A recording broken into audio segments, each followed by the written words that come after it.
નમસ્કાર, ધર્મલોકમાં આપનું સ્વાગત છે. હું છું સંદીપ. દર્શક મિત્રો, આજે વાત કરવાની છે કે આધ્યાત્મિક માર્ગે જનારા માણસે કયા દોષને ટાળવા જોઈએ, તેમજ બાળકોને સારા સંસ્કાર ક્યારથી આપવા જોઈએ જેનાથી તે મોટા થઈને સંસ્કારી બને. આજે આ તમામ વાતો અંગે વાત કરવી છે ધર્મલોકમાં.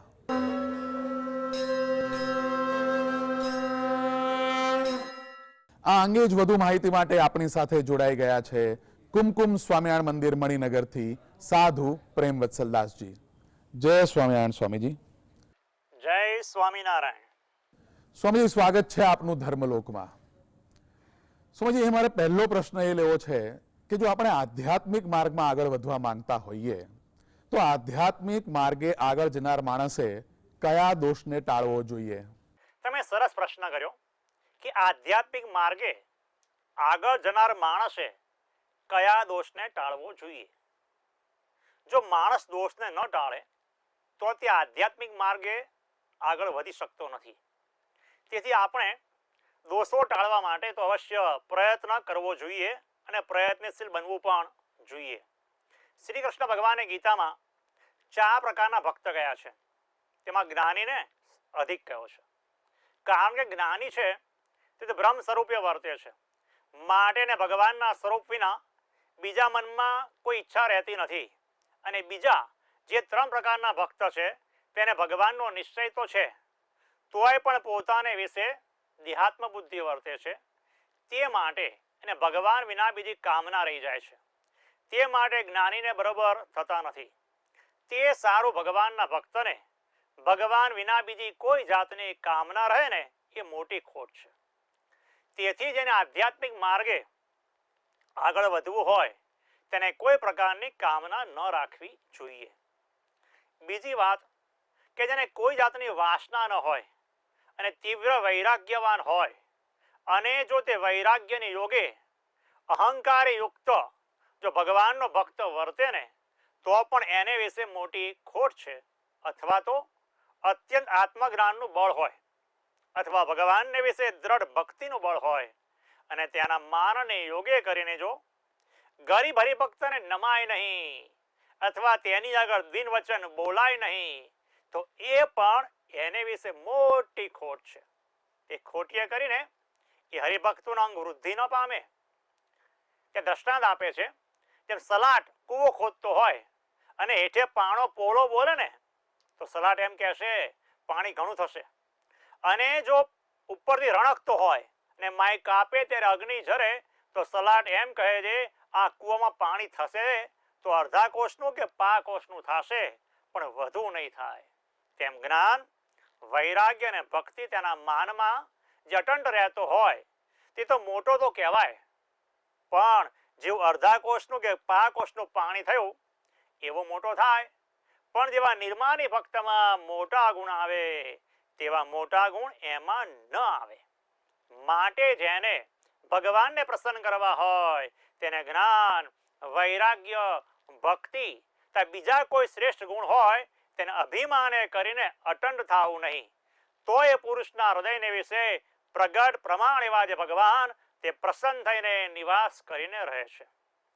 તેથી ટૂંકમાં કહીએ તો જેમણે આધ્યાત્મિક માર્ગે આગળ વધવું હોય તેમણે કોઈ પ્રકારની વાસના હોય તો ટાળવી જોઈએ અને સૌની સાથે સરળ રહીને નિર્માનીપણે રહેવું જોઈએ, પણ અભિમાન રાખવું જોઈએ નહીં, તો ભગવાનની એના ઉપર પ્રસન્નતા થાય છે. જી સ્વામીજી, આપણે ખૂબ સરસ વાત કરી. મારે એક પ્રશ્ન એ લેવો છે કે બાળકોને સારા સંસ્કાર ક્યારથી આપવા જોઈએ? આપશ્રીએ સરસ પ્રશ્ન કર્યો કે બાળકોને સારા સંસ્કાર ક્યારથી આપવા જોઈએ. તો બાળકોને સંસ્કાર નાનપણથી આપવા જોઈએ અને તેની આ જવાબદારી છે સંસ્કાર આપવાની એ માતા પિતાની છે અને તેમણે તેને સ્વીકારી છે. માટે જ આજે ભારત વિશ્વમાં ઉજળું છે. તેથી ભારતીય સંસ્કૃતિને શિરમોર ગણવામાં આવે છે. બાળકોમાં નાનપણથી જો સારા સંસ્કારનું સિંચન કરવામાં આવે તો તમે જેવા બાળકોને બનાવવા માંગો છો તે તેવા બને છે. દાર્શનિક સુકારતની પાસે એક સ્ત્રી પૂછવા માટે આવ્યા અને પ્રશ્ન કર્યો કે બાળકનું શિક્ષણ ક્યારથી પ્રારંભ કરવું જોઈએ. ત્યારે દાર્શનિક સુકારતે કહ્યું કે એની કેટલી ઉંમર છે પુત્રની? ત્યારે સ્ત્રી કહે છે કે પુત્રને 4 વર્ષ થયા છે. ત્યારે સુકારત એમ કહે છે તો તમે 4 વર્ષ અને 9 મહિના મોડા પડ્યા છો. એટલે તેમનું કેવું થતું હતું કે બાળકોને ગર્ભથી સારા સંસ્કાર અને શિક્ષણ આપવા જોઈએ. બાળક જ્યારે ગર્ભમાં હોય ત્યારે માતાએ સત્શાસ્ત્રોનું પઠન પાઠન કરવું જોઈએ. પોતે દેવ મંદિર દર્શન કરવા જવું જોઈએ. સંતો દ્વારા થતી કથાનો લાભ લેવો જોઈએ. જે માતા આવી રીતે બાળકને ગર્ભથી સંસ્કાર આપે છે તેના બાળકો સદ સંસ્કારી બની રહે છે. માટે જ કહ્યું છે કોરા કાગળ ઉપર જે લખવું હોય ને તે લખી શકાય. માટીના પિંડને જેવો આકાર આપવો હોય તેવો આપી શકાય. વૃક્ષની કલમને જેમ વાળો ને તેમ વાળે. ધોળા વસ્ત્રને જેવા રંગમાં નાખો તેવો એનો રંગ થાય. તેથી બાળકોને નાનપણથી આપણે જેવા ઈચ્છીએ તેવા સંસ્કાર આપી શકીએ છીએ. માટે દરેક માતા પિતાની ફરજ છે કે બાળકોને નાનપણથી એટલે ગર્ભથી સંસ્કાર આપવા જોઈએ. સ્વામીજી, આપ બાળકોને સંસ્કાર આપવાની વાત કરી રહ્યા છો. મારે અહીં પ્રશ્ન એ લેવો છે કે બાળકોને સંસ્કારી બનાવવા હોય તો માતા પિતાએ શું કરવું જોઈએ? તમે બહુ જ મહત્વનો સવાલ કર્યો કે બાળકોને સંસ્કારી બનાવવા હોય તો માતા પિતાએ શું કરવું જોઈએ? તો બાળકોને સંસ્કારી બનાવવાને માટે માતા પિતાએ સમય કાઢીને શિક્ષણની સાથે સંસ્કાર પણ આપવા જોઈએ. કારણ કે જો બાળકોમાં સંસ્કાર નહીં હોય તો તેનું જીવન સાવ અર્થહીન બની રહેશે. તેથી માતા પિતાએ બાળકોને ભણાવવાની સાથે સાથે એટલે કે તેના ભણતરની સાથે સાથે તેના જીવનનું ઘડતર પણ કરવું જોઈએ. તેથી જ કહેવાયું છે ને, જીવનમાં જરૂર હોવું જોઈએ ભણતર, સાથે સાથે હોવું જોઈએ જીવનનું ઘડતર. ઘડતર વિનાનું જીવન લાગશે પડતર. પોતાના અને બીજાના માટે બનશે નડતર. માટે બાળકોમાં સંસ્કાર નહીં હોય તો મોટા થઈને એ બાળકો તમને સહાયરૂપ નહીં બને પણ મુશ્કેલી પેદા કરશે. સમય કાઢીને બાળકોને સંસ્કાર આપવા જોઈએ. અને એ માટે સ્વામી વિવેકાનંદજીના પ્રસંગ ઉપરથી આપણે સૌ કોઈએ ખાસ પ્રેરણા લેવી જોઈએ. સ્વામી વિવેકાનંદજી એક વખત અમેરિકા પધારેલા. અમેરિકા પધાર્યા, એમણે ખૂબ પ્રવચનો આપ્યા, ઘણા માણસો એમને ઓળખતા થયા. એક દિવસ સ્વામી વિવેકાનંદજી રસ્તામાં જતા હશે, ત્યાં કોઈ અમેરિકા દેશના રહેવાસી જે ધોળિયા લોકો હતા એ અમેરિકામાં વિચરણ કરતા વિવેકાનંદજીનો ડ્રેસ જોયો. કારણ કે વિવેકાનંદજી ભગવા વસ્ત્રો પહેરતા હતા, છેક ખભાથી માંડી પગના ચરણ સુધી સળંગ આખું લાંબુ વસ્ત્ર પહેરતા હતા. એટલે એમણે આ ધોળિયો પતિ અને પત્ની બે જતા હતા એટલે પત્નીએ એના પતિને કહ્યું કે જુઓ આ કેવા જેન્ટલમેન માણસ જાય છે. એમ કહીને સ્વામી વિવેકાનંદની મજાક ઉડાવી, મસ્કરી કરી. પણ સ્વામી વિવેકાનંદ પણ કઈ જાયવા ન હતા. એટલે તરત જ એમણે કીધું કે સાંભળો, અમારા ભારત દેશની અંદર વસ્ત્રો ગમે તેવા હોય પણ એ માણસનો દેહ, એના સંસ્કારો શ્રેષ્ઠ હોય છે. એટલે અમારા ત્યાં સંતાન જે થાય છે એને જેન્ટલમેન અને માતા બનાવે છે. અને તમારા અમેરિકાની અંદર ખોડિયું શરીર ગમે તેવું હોય, માત્ર ઉપરથી વસ્ત્રો સારા હોય છે. એટલે તમારા અમેરિકાની અંદર જેન્ટલમેનનું ઘડતર ટ્રેલર કરે છે, એટલે કે દરજી કરે છે.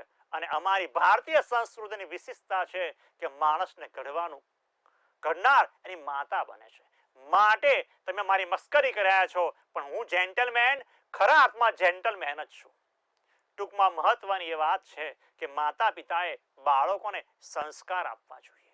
જેમ માતા પિતા બાળકોને સંપત્તિ આપવાની ચિંતા કરે છે અને તેના માટે અથાગ પ્રયત્નો કરે છે, તેમ અરે એથી પણ વધુ દરેક માતા પિતાની ફરજ બની જાય છે કે બાળકોને નાનપણથી સંસ્કાર આપવા જોઈએ. અને સ્વામી વિવેકાનંદજીએ કીધું ને કે ભારત દેશની આ ખાસિયત રહી છે કે બાળકોનું ઘડતર માતા પિતા કરે છે, તો આજે આપણી સૌ કોઈની ફરજ બની જાય છે કે સ્વામી વિવેકાનંદજીના શબ્દોને આપણે સાર્થક બાળકોને સંસ્કાર આપીને કરવા જોઈએ. જી સ્વામીજી, આપે ખૂબ સરસ વાત કરી. અહીં મારે બીજો પ્રશ્ન એ પણ લેવો છે કે શાસ્ત્રોમાં જ્ઞાન, વૈરાગ્ય, ભક્તિ અને સ્વધર્મની વાત કરેલી છે, તો તે કોને કહેવાય? તમે સરસ પ્રશ્ન પૂછ્યો. આપણા શાસ્ત્રોમાં જ્ઞાન, વૈરાગ્ય, ભક્તિ અને સ્વધર્મની વાત કરેલી છે, તો તેની વ્યાખ્યા શું છે, એટલે એ કોને કહેવાય? એમ તો જ્ઞાનની વ્યાખ્યા એ થાય છે કે શ્રી સ્વામિનારાયણ ભગવાનને સદા મૂર્તિમાન જાણવા અને તેઓ અક્ષર અને અક્ષરના પણ આધારરૂપ છે, સૌના પ્રેરક છે અને નિયંતા પણ છે, એવા તેમને જાણીને બ્રહ્મરૂપ એવો જે પોતાનો આત્મા, તેને વિશે શ્રીજી મહારાજની મૂર્તિને દેખે ત્યારે શ્રીજી મહારાજના સ્વરૂપનું જ્ઞાન થયું કહેવાય.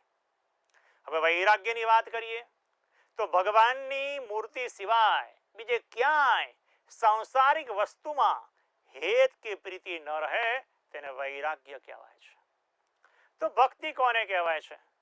તો મહાત્મ્ય જ્ઞાને સહિત ભગવાનની મૂર્તિમાં પ્રેમે કરીને જોડાવવું તેને ભક્તિ કહેવાય છે. અને ભગવાનની મૂર્તિને, આત્માને વિશે અખંડ ધારી રહેવું તે આત્માનો ધર્મ જાણવો અને સ્થૂળ સૂક્ષ્મ દેહ કરીને સર્વે નિયમ પાળવાને એ દેહનો ધર્મ જાણવો અને એને સ્વધર્મ કહેવાય છે. આમ આ પ્રમાણે શાસ્ત્રના આધારે જ્ઞાન, વૈરાગ્ય અને સ્વધર્મની વ્યાખ્યા થાય છે. તો આપણે આ જાણ્યા પછી આપણા સૌ કોઈમાં જ્ઞાન, વૈરાગ્ય, ભક્તિ અને સ્વધર્મ આવે તે માટે આપણે પ્રયત્નશીલ બનવું જોઈએ. હવે આપણે એવું જીવન જીવવું જોઈએ કે આ ધર્મ, અજ્ઞાન, વૈરાગ્ય અને ભક્તિ આદિ ગુણોનો આપણામાં આવીને નિવાસ થાય. આપણામાં શ્રેષ્ઠ ગુણો આવે તે માટે આપણે આધ્યાત્મિક માર્ગે આગળ વધવું જોઈએ અને ભગવાનની કથા સાંભળવાનું અંગ પાડવું જોઈએ. એટલે કે નિત્ય આપણે ભગવાનની કથામૃતનું પાન કરવું જોઈએ, સંતોનો સમાગમ કરવો જોઈએ. કથા સાંભળવાથી આપણે ક્યાં ઊભા છીએ ને અને ક્યાં જવાનું છે એનો ખ્યાલ આવે છે, અને આવો ખ્યાલ આવે છે ત્યારે જ આપણે આગળ વધી શકીએ છીએ. આપણને ખબર પડે કે મારે શુભ ગુણો લાવવા માટે શું કરવાનું છે અને મારે મારામાં કયા દોષો રહેલા છે તે ટાળવાના છે. તે ખ્યાલ આવે તો જ આપણે શુભ ગુણો લાવી શકીએ છીએ અને જે ખરાબ દુર્ગુણો છે એને આપણે ટાળી શકીએ છીએ. માટે આપણામાં શ્રેષ્ઠ ગુણો લાવવાનું પ્રથમ પગથિયું છે કે આપણે ભગવાનની કથા વાર્તા સાંભળવાની ટેવ એટલે હોબી પાડવી જોઈએ. સત્શાસ્ત્રોનું નિત્ય પઠન કરવું જોઈએ. શાસ્ત્રોમાં 9 પ્રકારની ભક્તિ કહી છે, તેમાં શ્રવણ ભક્તિને પ્રથમ ગણવામાં આવેલી છે. માટે જો શ્રવણ ભક્તિ જેને હોય તો તેમાં શ્રેષ્ઠ ગુણો આવે છે. સ્વામિનારાયણ સંપ્રદાયની અંદર ઉપલેટાના વેરાભાઈ થઈ ગયા. આ ઉપલેટાના વેરાભાઈ એટલે ખૂંખાર લૂંટારા હતા. કાકડી કાપવી અને માણસ કાપવો ને એ એમના માટે સમાન હતું. એક દિવસ આ ઉપલેટા ગામની અંદર કૃપાનંદ સ્વામીનું મંડળ ત્યાં પધાર્યું. સંતો કથા કીર્તન કરી રહ્યા હતા. આ ઉપલેટાના વેરાભાઈ દૂરથી પસાર થાય છે. સંતોના કીર્તનો મસ્ત હતા, સંગીત એમને ગમી ગયું. દૂરથી કથા સાંભળવા લાગ્યા ઉપલેટાના વેરાભાઈ. કીર્તન ભક્તિ બંધ થઈ. કૃપાનંદ સ્વામીએ ભગવાનના મહાત્મ્યની વાત કરી કે આવો મનુષ્ય જન્મ આપણને મળ્યો છે તો ભગવાન ભજી લેવા જોઈએ. અને આ શબ્દો આ ઉપલેટાના વેરાભાઈના કાનમાં પ્રવેશ કરી ગયા. અરે કાનમાં શું, હૃદયમાં પ્રવેશ કરી ગયા એમ કહીએ તો પણ ખોટું નથી. લૂંટારા હતા. જે હાથમાં બંદૂક રહેતી હતી એ બંદૂક કૃપાનંદ સ્વામીના ચરણમાં મૂકી દીધી અને એ હાથમાં માળા લઈ લીધી. અને ઉપલેટાના વેરાભાઈ પાક્કા સત્સંગી બની ગયા. પણ એમ કહેવાય છે ને કે જે પાકો હોય એની પરીક્ષા થાય. આ ઉપલેટાના વેરાભાઈ પાક્કા સત્સંગી બન્યા. ભગવાન સ્વામિનારાયણે એમની પરીક્ષા લેવાનો પ્રારંભ કર્યો. સત્સંગી બને 15 દિવસ થયા, એમના ઘરમાંથી એક વ્યક્તિનું મૃત્યુ થયું. થોડા દિવસ થયા બીજું મૃત્યુ.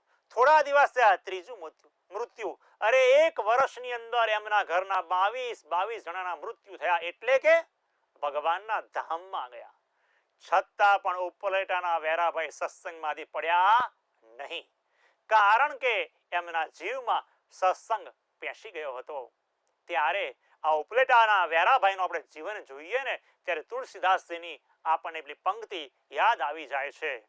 એક ઘડી આધી ઘડી, એક ઘડી આધી ઘડી, આધી में पुनि आध, तुलसी संगत संत की टळे कोटि अपराध. એક ઘડી કે અડધી ઘડી, અડધીમાં પણ અડધી ઘડી જો સાચા સંતનો સમાગમ કરવામાં આવે છે તો માણસનું આખું જીવન પરિવર્તન થઈ જાય છે, એવું તુલસીદાસજીનું કહેવું છે. અને આ જ વાત શ્રી સ્વામિનારાયણ ભગવાન અને તેમના સંતોએ વાત કરી છે. અને એટલા માટે સ્વામિનારાયણ સંપ્રદાયની વાત કરીએ તો જ્યારે સાંજનો સમય થાય, સંધ્યા આરતીનો સમય થાય, એ પહેલા ગોળી એટલે ભજન બોલવા નહીં, એક પ્રણાલિકા છે. એમાં બ્રહ્માનંદ સ્વામીની એક ગોળી છે, સંત સમાગમ કીજે હો નિસદીન સંત સમાગમ કીજે, માન તજી સંતન કે મુખ સે પ્રેમ સુધારસ પીજે. આવી રીતે સાચા સંતોનો સમાગમ કરવામાં આવે તો માણસનું આખું જીવન પરિવર્તન થઈ જાય છે. એટલા માટે સંતો પણ કહે છે ને, સ્વામિનારાયણ મંદિર કુમકુમ મણિનગરના સંસ્થાપક, સાધુતાની મૂર્તિ સદગુરુ શાસ્ત્રી શ્રી આનંદ ત્રિદાસજી સ્વામી ઘણીવાર એમના પ્રવચનમાં કહેતા, જૈસી મીઠી લગતી હૈ ગામ કથા કી બાત, એસી લગે હરી કથા તો તરવો ક્યા બાત. જેવી રીતે આપણને ભગવાન બહારને સંસારની કથા વાર્તા લોકોની ચોટમાં રસ પડે છે. ઘણા માણસો તમે જો બગીચામાં બેઠા બેઠા, ઘરના બહાર ઓટલે બેઠા બેઠા અલગ મલકની રાજકારણની બધી વાતો કરતા હોય છે અને એમાં એને બહુ રસ આવતો હોય છે. એવો રસ જો ભગવાનની કથામાં આપણને આવવા લાગે ને તો બેડો પાર થઈ જાય. માટે કહેવાનું તાત્પર્ય છે, સંસારની કથા, સંસારની ચોટ હવે બંધ કરીએ અને આપણને જે ભગવાન મળ્યા છે એ ભગવાનનું જો નામ સ્મરણ કરી લઈશું તો આપણે ભવસાગર પાર ઉતરી જઈશું. માટે આપણામાં શુભ ગુણો લાવવા માટેનો એકમાત્ર ઉપાય હોય તે ભગવાનની કથા સાંભળવી છે, સત્શાસ્ત્રનું શ્રવણ કરવું, એ છે સાધુ સંતોના સમાગમમાં રહેવું, રોજે સવારે ઉઠી ભગવાનને પ્રાર્થના કરવી, ભગવાનનું ધ્યાન કરવું. આ ધ્યાન કરવાથી આપણને અલૌકિક શાંતિ મળે છે અને મનુષ્ય જન્મ સાર્થક બની જાય છે. મારે 9 પ્રકારે ભગવાનને ભજવા જોઈએ. એમાં ખાસ કરીને પહેલી શ્રવણ ભક્તિની વાત આવે છે, તો શ્રવણ ભક્તિ કરી આપણે ભગવાનને ભજી લઈશું તો આપણો બેડો પાર થઈ જશે. સૌ કોઈને જય શ્રી સ્વામિનારાયણ. જી સ્વામીજી, આપે ખૂબ સરસ વાત કરી. આગળ જોઈશું અમારી વિશેષ રજૂઆત સુખની શોધમાં. તે પહેલા લઈએ એક નાનકડો વિરામ.